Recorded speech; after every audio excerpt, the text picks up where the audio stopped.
Hey now, Deadheads, we are back sooner than I had anticipated. A bit of a surprise release. Strange to call it a surprise release. I pre-ordered this one over a year ago. I saw that Elusive Disc, a few others, Rough Trade, Amazon had pre-order links available a little bit over a year ago, but it kept getting pushed back and back and back. Finally, I said, forget it. It's never going to happen. It's some sort of database error. I'm never going to see this release, but you won't believe what came in the mail last week. And that is the Spring 1990 So Glad You Made It box set, 4 LP box set from the Grateful Dead. I ordered it from Experience Vinyl. They appear to be the only person actually shipping this right now, despite having product pages up on, like I said, a bunch of different retailers. Some of them even say pre-order shipping December 2023. I'm not so optimistic that they'll ever end up shipping. I'll get into kind of my theories, conspiracy theories, maybe even why, after we do the unboxing and the review, but let's take a look at what's inside first. Now, I was pleasantly surprised by how well packaged this was. It came intact, and it's a fairly thick box set. For only having 4 LPs, it's a very, very thick box set, but when we open it up, we can see that it is protected quite nicely with bubble wrap on the front and back to protect those 4 records, and they did a pretty good job. I gave them a listen before spin cleaning and after. The spin clean definitely helped, but they're in pretty good shape.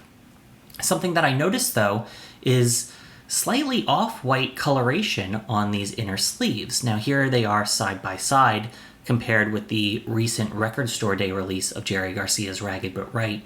You can see this is definitely off-white, making it look like, either an intentional choice or maybe it was just sitting around on a shelf for a while. Pretty interesting to me. On the back, we see the track listing as well as the dates for all of the songs when they were performed. This is a compilation and not a full show, and so it's nice to know which shows these are plucked from.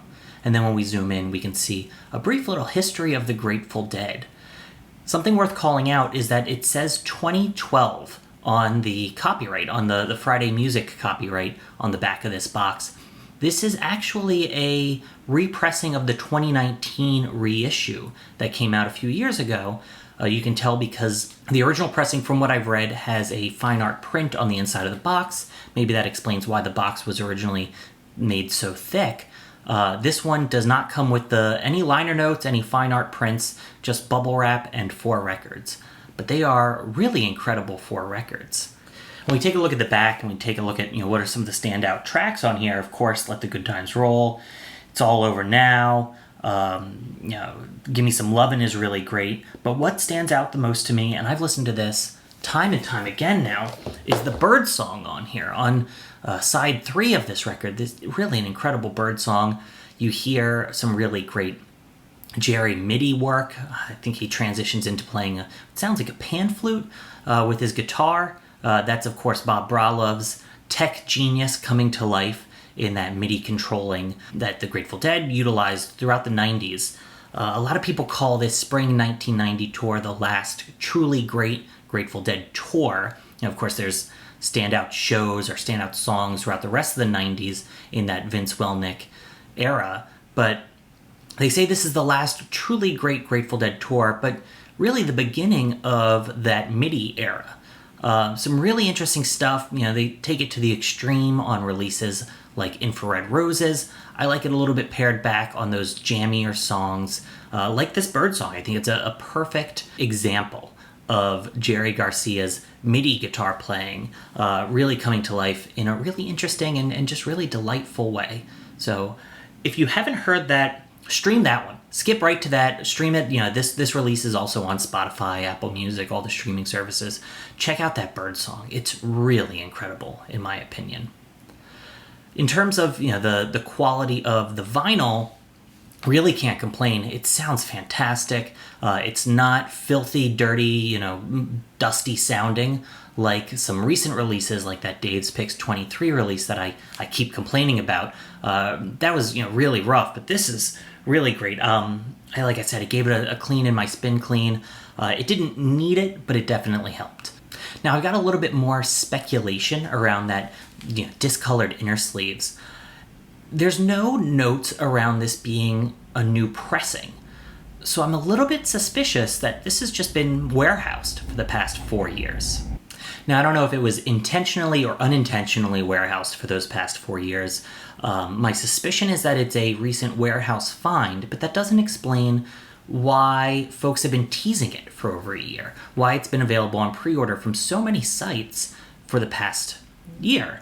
My suspicion is that they found a box of these in the back room or in the warehouse of Experience Vinyl. That's why they put them on sale. That's why these inner sleeves are discolored, and that's why we don't have any notes on this being a new pressing. But that, of course, is purely just my speculation. Now, if you're a fan of that Spring 1990 tour, and why wouldn't you be? That was really one of the last great hurrahs for Brent Midland. I would also recommend checking out the Breakout box set from the other Spring 1990 box set called Spring 1990, the other one, and this is the Wake Up to Find Out release. I was able to find this at a record store in Pittsburgh a few years ago. A couple of years after it came out, I was able to score it for retail. Really great full show featuring Branford Marsalis playing along with the Dead. So, a really special added saxophone from that magical Spring 1990 tour. Wake Up to Find Out, of course, is a full show. So Glad You Made It is a compilation. I think there's pros and cons to both, but it's funny, we haven't really gotten a lot of compilations lately. There was always debate back in the day with the Dick's Picks era, compilation or full shows, and which do fans prefer, what's going to sell better. But we haven't gotten a lot of compilations lately, and so it's kind of refreshing to kind of cherry pick around a few different shows. Of course, you jump different sonic qualities from different arenas, different recording engineers, different folks manning the tape booth. But I think it's really nice and refreshing to have this mix, this compilation. So I'm really enjoying that hopping around that this box set affords. Now, a few folks have been asking, have I heard anything back about the Dave's Picks 23 release? I've been emailing Warner. I finally, after a few weeks, maybe a month now, got a new copy in the mail. I'm going through that now. I gave it a cleaning this morning. I'm going to give it a listening this afternoon. But I still have a few complaints, and so I'm going to share my thoughts, hopefully later this week, with how I feel about how they've handled this release. And I'm doing a little bit of research to see who might be the responsible party. Who are we getting mad at for having this subpar release for Dave's Picks Volume 23? Otherwise, I've got a fairly busy week.